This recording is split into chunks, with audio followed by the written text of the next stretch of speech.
Cuando nos dan una función y nos piden que calculemos su monotonía y sus extremos, nos están pidiendo realmente que calculemos por monotonía crecimiento y decrecimiento y por extremos los máximos y los mínimos. Para ello, el primer punto que tenemos que hacer siempre lo primero que tenemos que hacer es calcular el dominio de esa función. ¿Y cuál va a ser el dominio de esta función? Claramente son todos los números reales menos el 1, porque el único que anula el denominador es el 1. Y ya nos dibujamos una recta real en la que vamos a tener en cuenta el 1. Seguimos. ¿Cuál es el segundo punto que tenemos que calcular? Después del dominio, para calcular la monotonía siempre tenemos que calcular la primera derivada, es decir, la derivada de esto. ¿Cómo calculábamos la derivada de una división?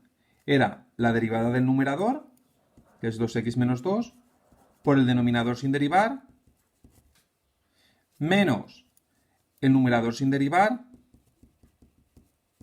por la derivada del denominador, que es 2, partido del denominador al cuadrado. El denominador al cuadrado lo vamos a dejar así, nunca lo vamos a desarrollar, porque ahora veréis que no vale la pena.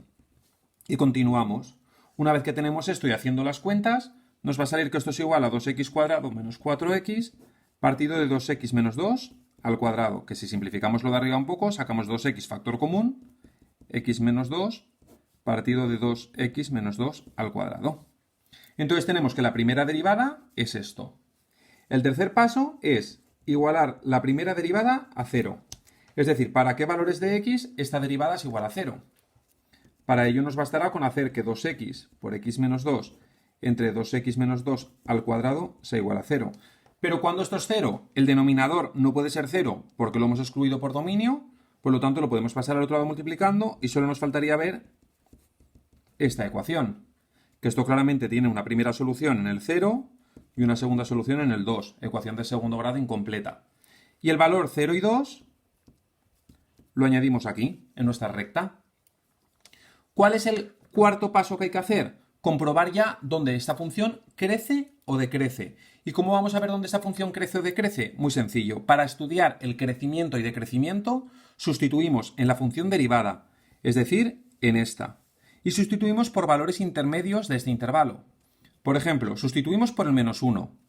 2 por menos 1, lo podemos poner incluso así, f' de menos 1, y vamos a ver lo que da.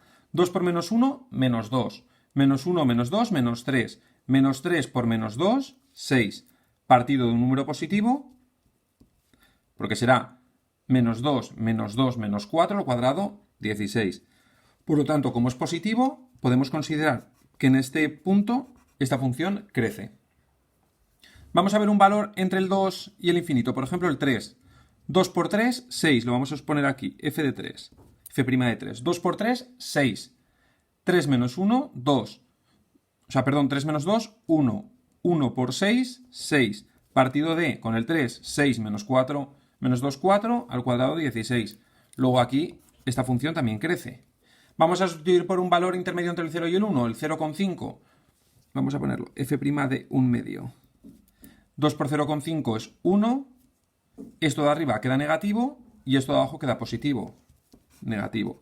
Y si sustituimos por un valor entre el 1 y el 2, por ejemplo el 3 medios, el 1,5, nos va a pasar lo mismo, va a quedar negativo. De esta manera podremos decir que f de x crece para todo x perteneciente. ¿Cuál es el intervalo que crece? De menos infinito a 0, siempre con paréntesis, unión de 2 a más infinito. Y diríamos que f de x decrece, ¿dónde decrece? Para todo x perteneciente a 0, 1, unión 1, 2. Si os dais cuenta, el punto del dominio, que era uno de los puntos conflictivos, el 1, que era el que habíamos excluido, no lo estamos teniendo en cuenta ni en el crecimiento ni en el decrecimiento. ¿Por qué? Porque en ese punto esa función no tiene definición, no está definida. Y una vez que hemos calculado el crecimiento y el decrecimiento, lo que nos faltaría por calcular sería los máximos y los mínimos, los extremos. ¿Dónde claramente va a haber un máximo? Aquí. ¿Dónde claramente va a haber un mínimo? Aquí. Por lo tanto, pondremos que hay un máximo en el 0, y si la coordenada de la x es 0, ¿cuánto valdrá la coordenada de la y? Habrá que sustituir el 0 en la función original. Ojo, estudiamos crecimiento y decrecimiento con la derivada, y el máximo y el mínimo con la función original, la función del enunciado. Por lo tanto, el máximo sustituirá el 0, 0 menos 0 más 2, 2 arriba, entre menos 2 abajo, eso da menos 1. porque el f de 0 es menos 1. Y habrá un mínimo en 2, ¿y en cuál será el otro punto? En f de 2. 2 al cuadrado, 4, menos 4, 0, más 2, 2, partido de 4 menos 2, 2. El mínimo estará en 2 menos 1. Por lo tanto, tenemos el crecimiento y el decrecimiento y los máximos y los mínimos. ¿Dónde estudiamos el crecimiento y decrecimiento? Con la primera derivada igualada a 0 y sustituimos los valores intermedios en la primera derivada. ¿Dónde estudiamos el máximo y el mínimo? En el punto donde nos ha dado que pasa de crecer a decrecer o de decrecer a crecer, estudiaremos el máximo y mínimo, sustituyéndolo en la función inicial.